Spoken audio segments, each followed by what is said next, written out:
Alright guys, I found an issue. So while toying with the different stabilization settings of the DJI Avata and reviewing the footage, something very odd happened while I was on the horizon lock setting. This was what I was actually doing. The approach and then a slow front flip 180 and then recovery. I had Horizonsteady turned on and this is where the footage went haywire.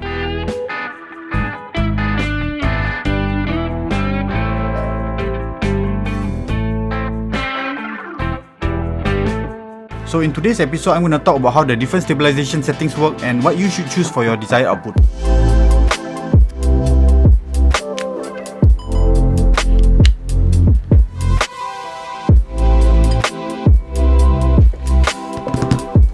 What's up fam, Rahim here and welcome back to another episode, and glad to have you back for today's episode because I've got something very important to share with you guys, and this could make or break the footage you are going for. The Avata has two stabilization settings for its camera. You could either run it totally off or you could run either on Rocksteady or Horizonsteady. Now, both work differently depending on which field of view setting you are on. So just a bit, changing the field of view is like changing the lenses of a camera. The normal setting is like what it states, normal, where buildings and surroundings are perceived straight and upright. Wide setting gives you more in the frame with that signature fisheye or bowing effect at the edges, and same goes with the ultra wide field of view, just that it will now squeeze more of the image into the frame.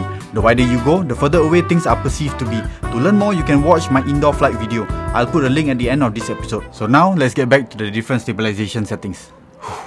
Both video stabilizations take place out of view, meaning you won't see it in the goggles itself, unlike the DJI FPV. If you have Rocksteady switched on, it will crop in the image and use the gyro data from the drone to stabilize this footage. Something to note here, if you are in a normal field of view setting, the footage is gonna have its edges stretched outwards, alright, and that is gonna cause some warping of the image. And if you are in the wide field of view setting, you will have that natural bending the more outwards the image is around the frame. So for Horizonsteady, this is where things really get interesting. When you select it, the only field of view option is normal, which is automatically switched for you, and it will keep the horizon leveled no matter what.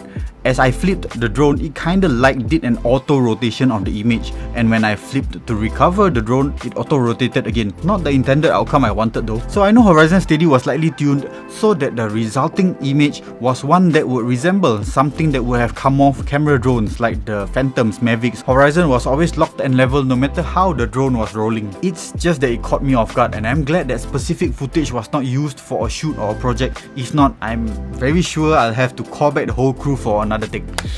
So this is where my gripe comes in. Now I hope DJI you are watching this. I am very appreciative. I'm thankful that I don't see the effects of the stabilization in my FPV feed anymore. But now I do not know what camera and also stabilization settings I am on. So I hope there could be some way that there is like maybe an indicator on the OSD instead of like I have to dive back into the settings to see and check what settings I'm on, right? Just an idea. So anyways, just wanted to share with you the limitations of the Avata's electronic stabilizations. Rocksteady is just plain smooth and works well with all field of views. Keep it on for that high impact and dynamic look to your footage. As for Horizonsteady, test it out more to see if it fits the footage that you are after, and preferred also if you could try it in manual mode so that you can find its limitations and then maybe try to work around it. Now as for me, I think there is a very unique use for having this setting on, and that's got to do with the motion controller and also the what's that thing called, the head tracker mode. But that's gonna be for a future episode, so do subscribe and hit the notification bell so you don't miss it. So let's hear from you guys. What do you think about this? Do you think that camera settings should be seen in the OSD? Do you think that's too much, or maybe there should be an option for us to toggle it on and off? Leave me a comment, right? And with that, I'm gonna wrap it up right here. Now if you've liked this episode, do give me a thumbs up. Subscribe if you're not already. Chat with me. I'll get back to you as soon as I can. Pilots, as always, I'll see you in the skies. Peace.